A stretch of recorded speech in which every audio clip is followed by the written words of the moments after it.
পৃথিবীতে যে যার মতন চলাফেরা বসবাস করে স্বাধীন মতো, কিন্তু যে যার ধর্মের নিয়ম অনুসারে চলে থাকে।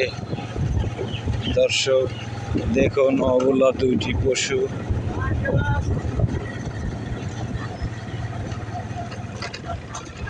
দেখুন গাইস, আমার এক ছোট্ট ভাই ক্যামেরা দেখে সাড়া দিয়েছে। সে অবশ্যই কন্টিনিউ আমার ভিডিওগুলো দেখে থাকে। ওনাকে আমার প্রাণঢালা অভিনন্দন।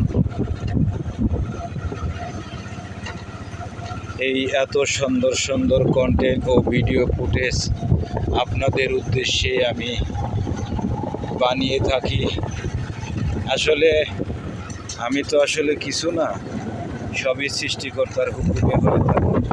আমি নামমাত্র ছিলাম, যেখানে যেটাই করে থাকি না কেন সবই উনি করায়, ওনার হুকুমে হয়তোবা আমার মারফতে এগুলো হয়ে থাকে। দর্শক